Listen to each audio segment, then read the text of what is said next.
a mud hole like this is perfect for, it sure is perfect.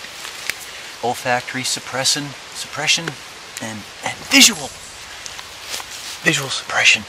So we're using this to cut down on the high glary spots on our body. Other thing that this will do, well, this will help you smell like the earth, like the forest. And the thing you don't want to smell like when you're in the forest is a person. You do not want to smell like a human.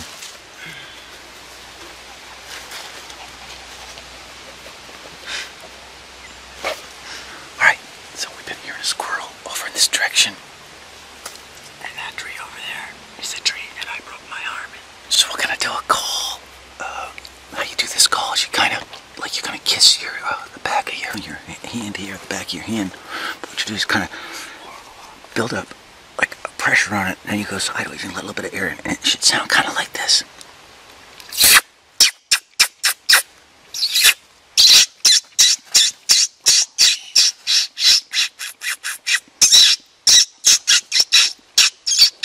Look at the colors on this thing. It's like a lavender, purplish.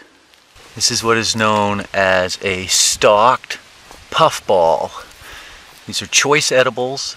What we're going to look at here, it's just kind of cool, is various stages of this mushroom. This right here would be the button stage. This is just starting out.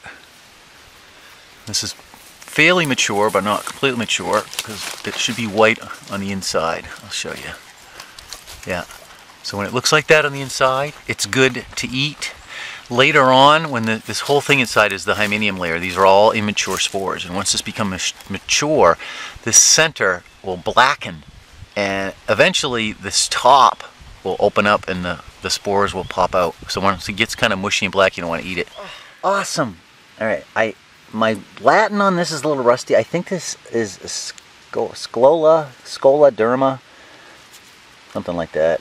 It's known as the false puffball. This guy, if you eat this guy, it won't kill you, but it'll make you kind of sick. Ugh. Okay, and there's the spores. See, look, can you guys see that? Millions of spores are now being wafted aloft to travel hundreds, thousands of miles and to produce more of these guys. Whew. Has a mushroomy smell. So anyways, if you find a puffball that's got this hard, like this, you know, don't eat it. When you cut it open, it's not going to be all white inside like a good eating puffball. All right, so we have three main things that we're concerned about in the forest. Is we don't want to sound like a person, we don't want to look like a person, and we don't want to smell like a person. And so one of the things that make the most smell in the forest, aside from us sweating and crapping and pissing all over the place, is our breath. So chew some of this. You can take any kind of the new growth off most evergreens, and it's kind of like you got a Christmas tree in your mouth. Mark and Pops, out.